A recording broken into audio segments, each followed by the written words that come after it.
Just an aging brick building with a sordid past and a treacherous reputation. Up these stairs, children as young as 4 and 5 years old were literally held hostage. It's in the eyes.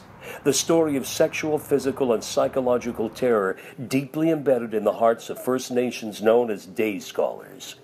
It's about historical justice. It's about doing what's right to wrong something that's been done, and it's in the past. It's carried through for generation after generation of people. Perhaps, they hope that, the group would stay quiet or silent, but that doesn't happen when you have a group of people who suffered an atrocity as they did in days, whether it be as a boarder or a day scholar. They are still a survivor of the school. And I think that they simply maybe just hope that this group of people would be silenced. It's a haunted past that residential and day scholar survivors Tony Paul and Cindy August can't forget or forgive because it's still alive and doing damage. For the future health of the nation, it's very important, because what happened in the residential school with the residents and the day scholars is going to carry on intergenerational. So that really needs to be healed within all of us, starting right from our elders and right up to our children right now. I feel totally exhausted in the end of the day, sitting and listening to Canada putting down our Native people, when all we're here for is for justice, for healing, so that our kids could carry on a healthier and better lives, instead of it being passed down more and more into the generations without our healing.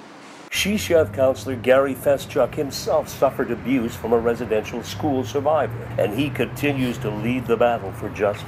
When Canada said that they're going to fight this vigorously, well, to me, when they have to stop talking reconciliation if they just want to fight. Our lawyer summed it up perfectly. Our people came to the courts, came to the government, asking for a hand to bring justice to our people, and all they offered us was a fist. They want to fight us.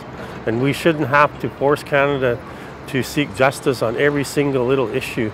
Canada only comes to the table when they're forced to. And Canada was forced to come before the courts to fight against justice for day scholars by the Sheshav Nation and the Kamloops Indian Band, led by a superb legal team from across Canada who marveled at the support they received in the courtroom. And if I can say, one of the things that is so unusual and so refreshing in a case like this is when you have our clients attend in the numbers that they did, demonstrating the degree of concern, the degree of care that they have about this issue, and how significant it is to the communities, to the individuals, to everyone. And it's not to predict any kind of outcome, but it's a bringing together of all of these people who feel this is needs to have justice done. I always am an optimist, and I had some hope that 7 years after the apology by Prime Minister Harper, Canada would say, we forgot these people, let's sit down and figure out a way to solve that.